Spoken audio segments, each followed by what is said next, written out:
Hello दोस्तों, welcome to my channel PR knowledge centre. And चलिए आज हम करेंगे फोरम आईएएस का टेस्ट नंबर 30।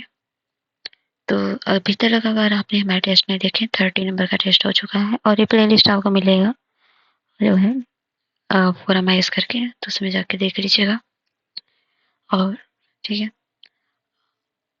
और एक काम करिए, जो टेस्ट स्टार्ट करने से पहले आप 1 से लेकर 50 तक नंबरिंग कर लीजिए और मार ले लीजिए और उसमें भरिए और देखिए आपके कितने क्वेश्चन सही हो रहे हैं, क्योंकि एग्जाम बहुत ही कम दिन बचे हैं। टेस्ट से आप खुद को इवेलुएट कर सकते हैं। तो पहला क्वेश्चन है, महासागर माध्य तापमान के संदर्भ में कौन सा कथन सही है? ओएमटी को 36 मतलब 26 ज्योग्राफी का टेस्ट है, याद होगा। 26 डिग्री सेंटीग्रेड तापमान ताप की गहराई तक मापा जाता है, जो जनवरी मार्च के दौरान दक्षिणी पश्चिम हिंद महासागर में 129 मीटर है।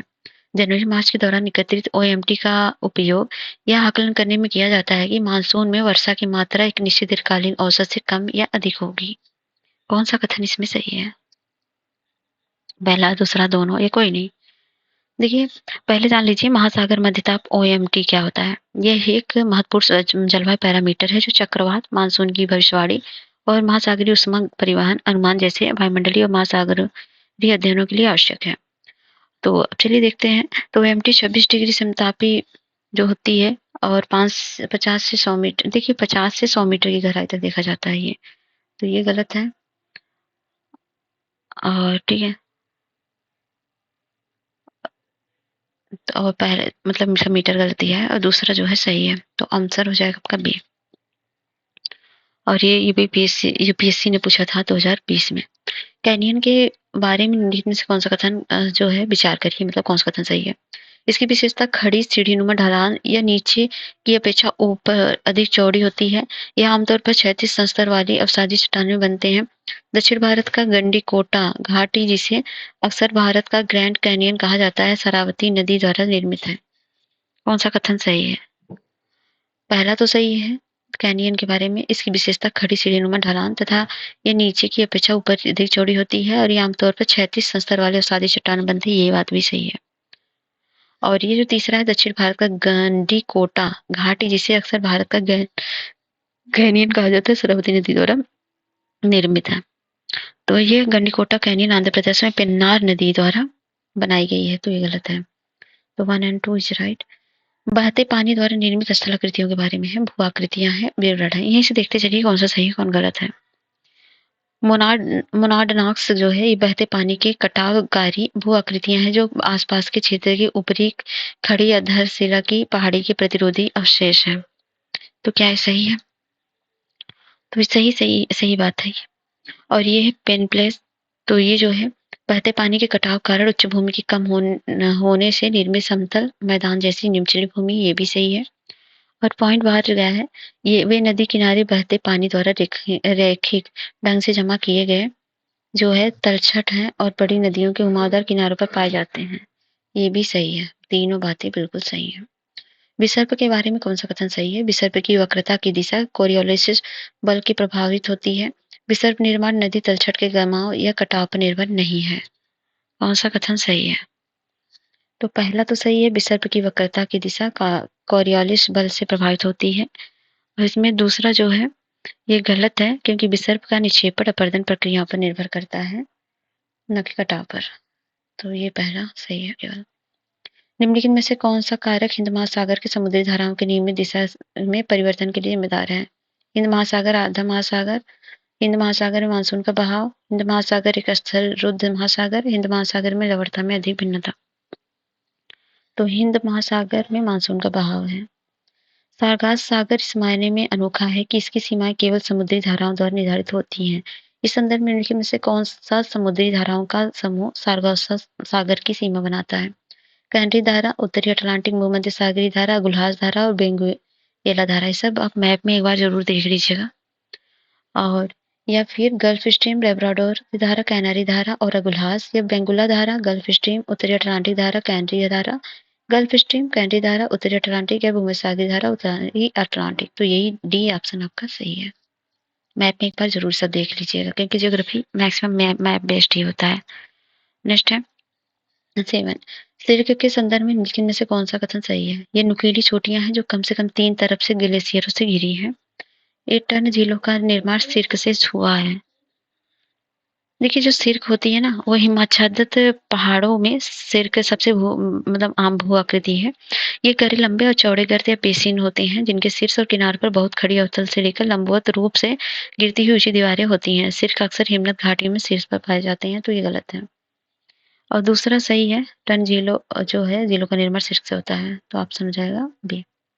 हिमोड़ के संदर्भ में कौन-सा कथन सही है? हिमानी मिट्टी के जमाव से निर्मित निक्षेपणात्मक भू-आकृतियाँ हैं। केवल उन्हीं क्षेत्रों में पाया जाता है जहाँ वर्तमान ग्लेशियर मौजूद है। ग्लेशियल लेक आउटबर्स्ट फ्लड हिमोड़ बांधों की विफलता के कारण हो सकती है। तो ये जो है पहला सही है, ये हिमानी मिट्टी के जमाव से निर्मित निक्षेपणात्मक भू-आकृतियाँ हैं। दूसरा गलत है, हिमोड़ केवल उन्हीं क्षेत्रों में पाया जाता है जहाँ वर्तमान ग्लेशियर मौजूद है, तो गलत है। हिमोड़ उन स्थान पर बनते हैं जहाँ ग्लेशियर है या हुआ करते थे।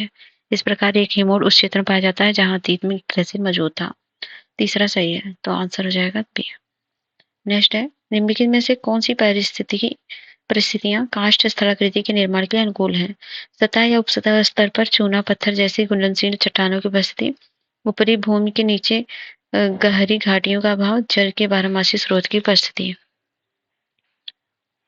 तो ये हो जाएगा पहला, सतह या उपसतह स्तर पर चूना पत्थर जैसी घुलनशील चट्टानों की उपस्थिति सही है।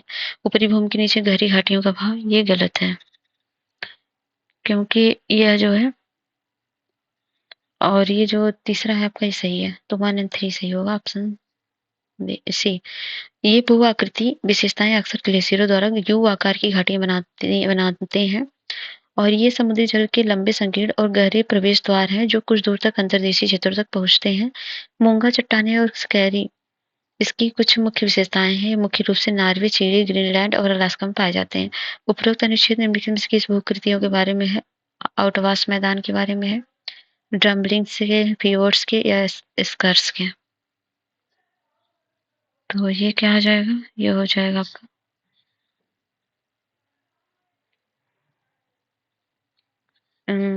फियोर्ड्स के बारे में है। नेक्स्ट है 11। विश्व के अधिकांश प्रवाल भित्तियां उष्णकटिबंधीय जल में हैं। विश्व की 1/3 से अधिक प्रवाल भित्तियां ऑस्ट्रेलिया, इंडोनेशिया, फिलीपींस में स्थित हैं। प्रवाल भित्तियों में उष्णकटिबंधीय वर्षा वनों की तुलना में कहीं अधिक संख्या में प्राणी समूह पाए जाते हैं। कौन सा कथन सही है? 1, 2, 3 या 3 या 2, 3? सभी सही है। भू आकृतिक प्रक्रिया के संदर्भ में निम्नलिखित में से कौन सा प्लेयास का सबसे अच्छा वर्णन करता है? शुष्क क्षेत्रों में स्थित उथली झील जो अस्थायी अवधि के लिए जल संग्रहित करती है।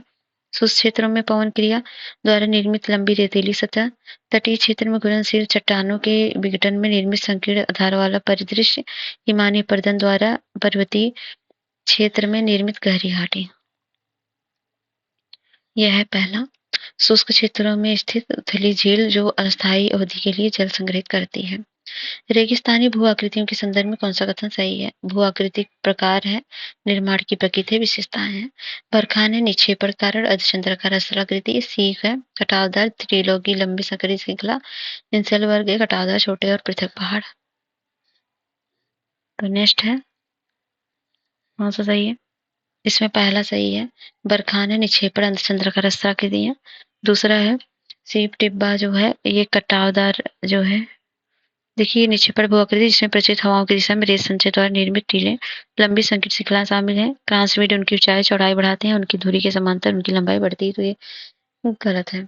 और ये तीसरा सही है, तो ऑप्शन हो जाएगा 2 सही है। नेक्स्ट है 14। बहते जल जैसे भू-आकृतिक कारक पृथ्वी की सतह पर विभिन्न क्रियाएं करते हैं।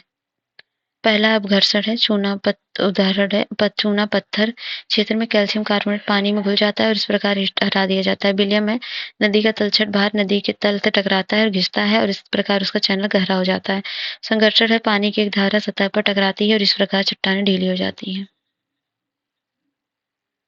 तो कौन सा सही है? देखिए सभी गलत है। पहला जो है घर्षण, जो घर्षण होता है नदी का तलछट भार नदी के किनारों के तल से टकराता है, इसमें ये हो जाएगा इसका। और विलयन जो होता है चूना पत्थर के कैल्शियम कार्बोनेट घुल जाता है, ये इसका एग्जाम्पल है। और तीसरा जो है गलत है, क्योंकि संघर्षण जो होता है ये विलयन तब होता है जब ये तलछटों का घिसाव है जब अपन परिवहन के दौरान लुढ़कते हैं और आपस में टकराते हैं। तो ये गलत है, मतलब सभी कोई मैच नहीं है। यह रेगिस्तान या अर्ध रेगिस्तानी क्षेत्र में एक पेडिमेंट को निम्न में से किस नाम से जाना जाता है? इंसलबर्ग, ज्यूगेन या बजाडा या प्लाया? तो उसको जाना जाता है बजाडा नाम से। पृथ्वी ग्रह पर उपलब्ध कुल ताजे पानी में उनके द्वारा धारण किए गए ताजे पानी के अनुपात के संदर्भ में कौन सा कथन अवरोही क्रम में व्यवस्थित है? ग्लेशियर, बर्फ की टोपियां, भूजल, ये तो आपको पता होना चाहिए। तो ये जो है सबसे ज्यादा किसमें होते हैं? ग्लेशियर में, और फिर होता है भूजल में, उसके बाद आपका झीलों में, फिर लास्ट में नदियों में होता है। तो 1 2 4 3 हो जाएगा ऑप्शन सी। महासागरीय गर्त के बारे में कथनों पर विचार करें। टेक्टोनिक गतिविधि के कारण अक्सर गर्त क्षेत्रों में भूकंप आते हैं। उच्च दबाव और सूर्य के प्रकाश की कमी के कारण खाई में कोई जीवन रूप मौजूद नहीं है। कौन सा कथन सही है? 1 2 या 1 2 दोनों? ना तो 1 ना तो 2। पहला तो सही है, टेक्टोनिक गतिविधि के कारण अक्सर गर्त क्षेत्रों में भूकंप आते हैं। उच्च दबाव और सूर्य के प्रकाश की कमी के कारण खाइयों में कोई जीवन मौजूद नहीं है। ये गलत है, क्योंकि इसमें गर्त में जीवन मौजूद होते हैं। केवल एक ही सही है। थर्मोकलाइन के बारे में कौन सा कथन सही है? यह महासागर में एक सीमावर्ती क्षेत्र है जहां समुद्र गहराई बढ़ने के साथ तापमान में तेजी से वृद्धि होती है। यह समांतर समुद्र की सतह से 100 से 400 मीटर की गहराई शुरू होता है और कई सौ मीटर नीचे फैलता है। ध्रुवीय क्षेत्र में थर्मोकलाइन प्रायः उथली या अनुपस्थित होती है। कौन सा कथन सही है? 18 का जो है ये हो जाएगा। पहला तो गलत है, क्योंकि थर्मोकलाइन वह परत है जहां गहराई बढ़ने के साथ तापमान में तेजी से कमी आती है, वृद्धि नहीं होती है। और दूसरा तीसरा दोनों ऑप्शन सही है। ऑप्शन हो जाएगा डी। ठीक है। निम्नलिखित कारकों पर विचार करें। महासागरीय धाराएं हैं, बर्फ का जमना, पिघलना है, हवाएं हैं, नदियों से ताजा पानी का प्रवाह है। उपरोक्त कारकों में से कितने महासागरों की लवणता को प्रभावित करते हैं? 1 2 3 या 4? तो सभी करते हैं भाई। यह मध्य पूर्व देश क्षेत्र की दूसरी सबसे बड़ी झील है। यह प्राकृतिक रूप से निर्मित जल निकाय में सबसे अधिक लवणता स्तरों में से एक होने के लिए जानी जाती है।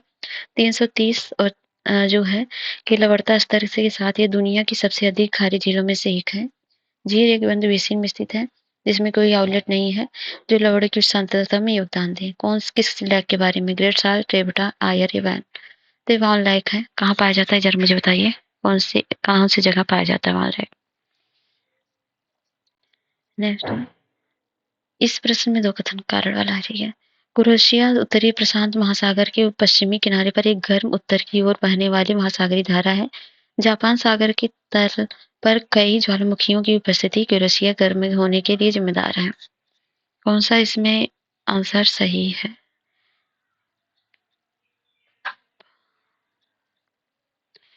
पहला जो है ये सही है और दूसरा गलत है। दूसरा गलत है क्योंकि क्यूरेशिया धारा गर्म है, क्योंकि उष्णकटिबंधीय क्षेत्र में उत्पन्न होती है जहाँ पानी गर्म है। ठीक है, पानी गर्म होने के कारण है। तो ऑप्शन हो जाएगा डी। सी। नेक्स्ट है, महासागरों की लवणता के संदर्भ में है। समान अक्षांशों पर स्थित होने के बावजूद उत्तरी सागर बाल्टिक सागर की तुलना में उच्च लवणता का अनुभव करता है। बाल्टिक सागर के विपरीत उत्तरी सागर एक अंतर्देशीय सागर है जिसका महासागर पर कोई प्राकृतिक विकास नहीं है। इसमें देखिए कौन सा कथन सही है।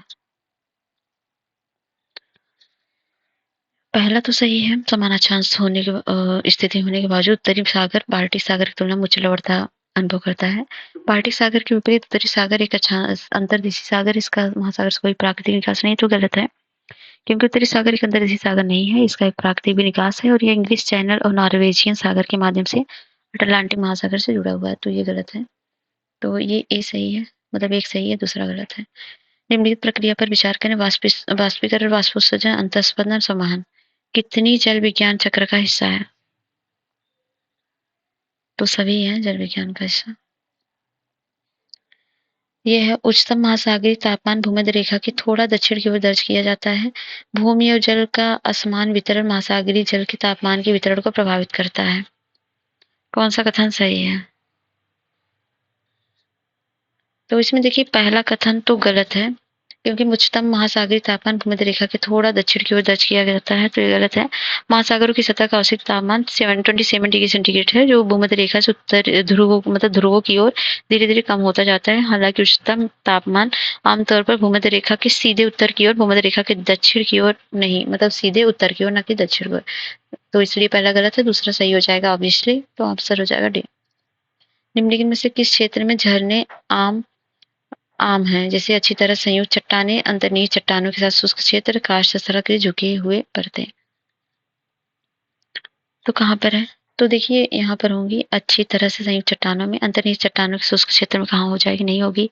और ये 3-4 मतलब इन 1, 3, 4 महासागरों में लहरों के संदर्भ में कौन सा कथन सही है? लहरें ऊर्जा महासागरों में पानी की वास्तविक गति नहीं, लहरों के निर्माण के पीछे मुख्य प्रेरक शक्ति वायु है। तरंग विखंडन तब होता है जब पानी की गहराई तरंग की तरंगदैर्घ्य से दुगुनी से अधिक होती है। समुद्र से लहरों की गति में गुरुत्वाकर्षण महत्वपूर्ण भूमिका निभाता है। कौन सा कथन सही है इसमें? तो इसमें पहला सही है, दूसरा सही है, लेकिन तरंग विखंडन तब होता है जब पानी गहराई तरंग दुगुनी हो जाती है, तो गलत है। बाकी चौथा सही है। 1, 2, 4। 27 है। निम्नलिखित में से कौन सी ताकतें ज्वार के निर्माण में महत्वपूर्ण भूमिका निभाती हैं? पृथ्वी का अपकेंद्री बल, चंद्रमा का गुरुत्वाकर्षण बल, पृथ्वी का कोरियोलिस बल और सूर्य का गुरुत्वाकर्षण बल। ऑप्शन 1, 2, 3 है, 1, 3 है, 2, 4 है, 1, 2, 4 है। तो वो पृथ्वी का केंद्रीय बल तो करता ही है, लेकिन चंद्रमा का गुरुत्वाकर्षण भी करता है, और पृथ्वी का कोरियोलिस बल नहीं करता है, और सूर्य का गुरुत्वाकर्षण करता है। तो 1, 2, 4 हो जाएगा। समुद्री ज्वार के संदर्भ में कौन सा कथन सही है? निम्न ज्वार के विपरीत वृहद ज्वार तब आता है जब सूर्य, चंद्रमा और पृथ्वी इसी रेखा में होते हैं। वसंत ज्वार के विपरीत निम्न ज्वार पूर्णिमा और अमावस्या दोनों की अवधि में आते हैं। एक सही है, दो सही है, दो दोनों सही है, ना तो एक ना तो दो। तो इसमें जो सही है, पहला तो सही है और दूसरा जो है गलत है। बसंत ज्वार जो है महीनों में 2 बार आता है, एक पूर्णिमा के समय, दूसरा अमावस्या के समय आता है। ये बसंत ज्वार महीने में 2 बार आता है ना।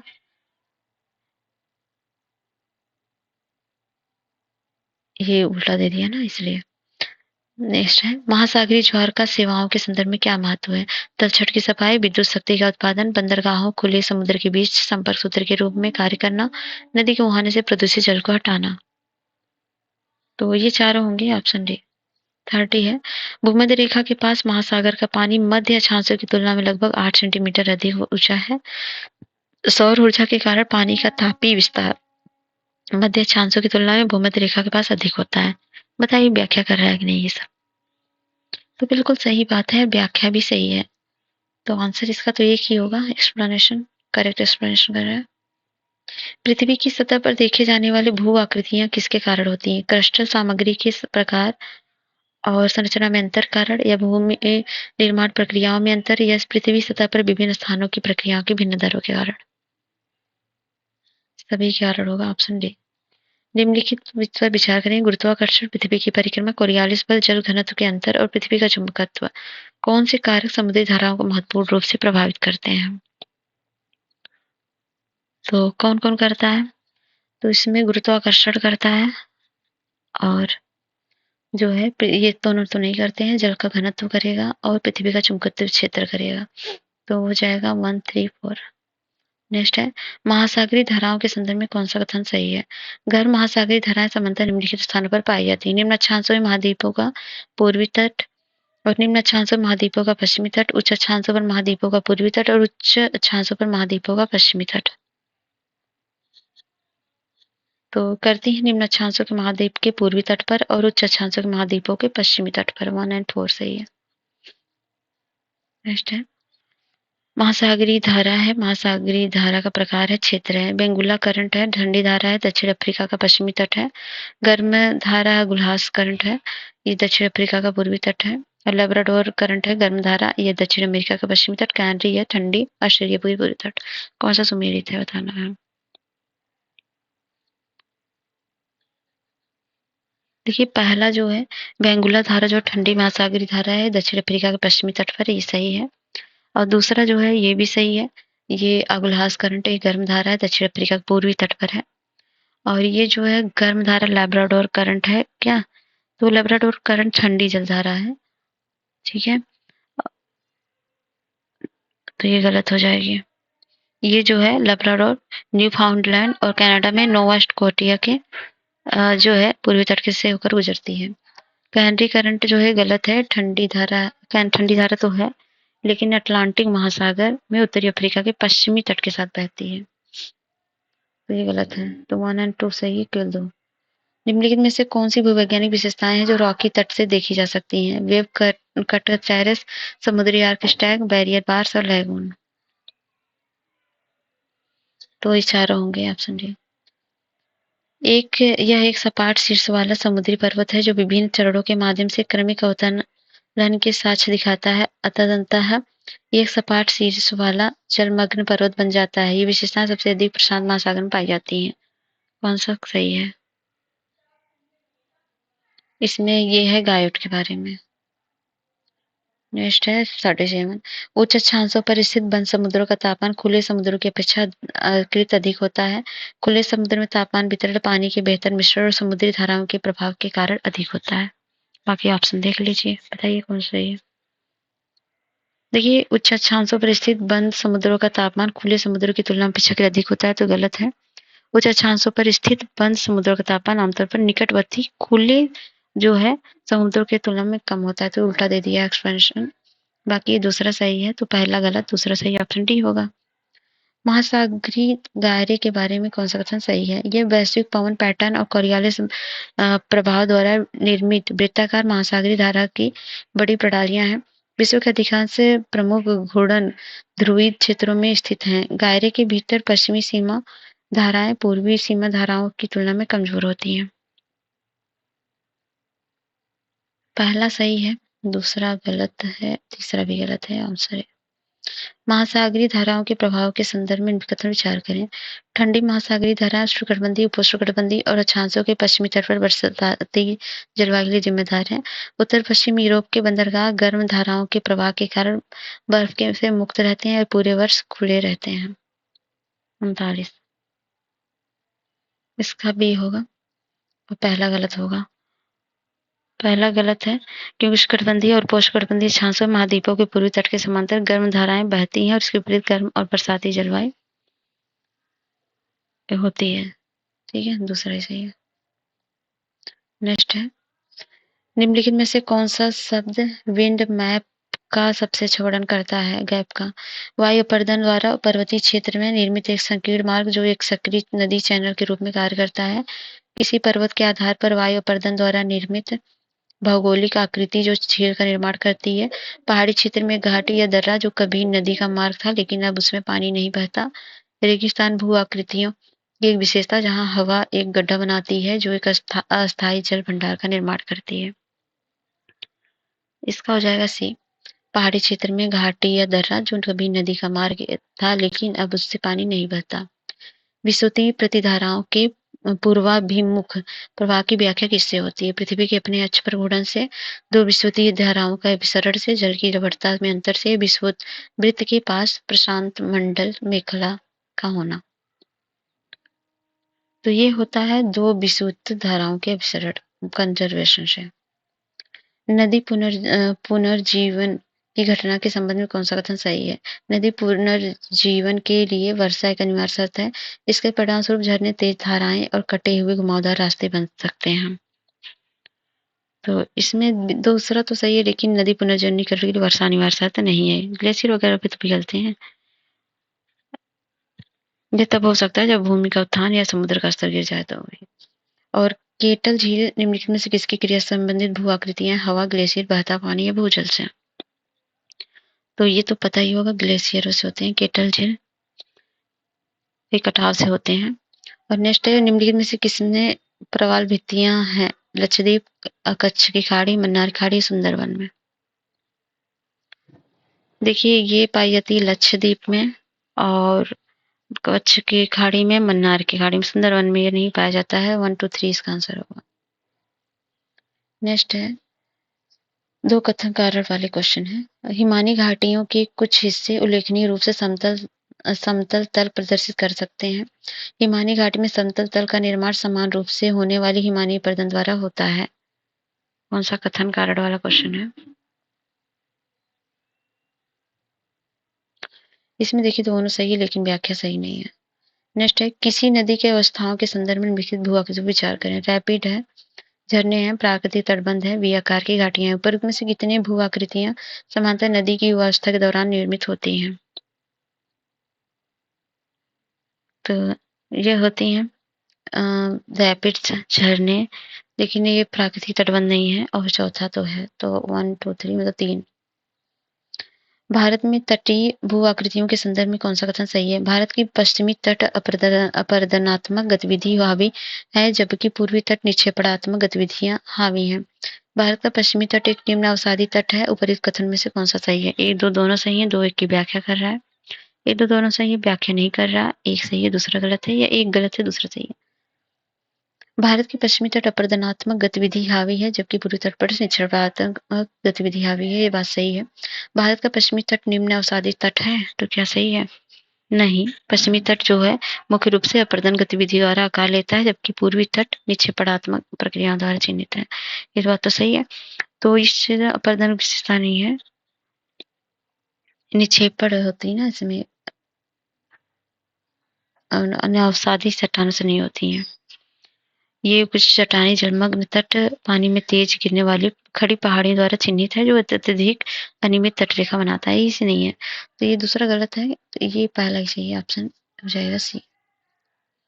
महाद्वीपीय शेल्फ के संदर्भ में कौन सा कथन सही है? महाद्वीपीय शेल्फ विश्व पेट्रोलियम प्राकृतिक गैस के मुख्य स्रोतों में से एक है। महाद्वीपीय शेल्फ वह संकरा है जहां वलित पर्वत तट के समांतर या उसके निकट चलते हैं।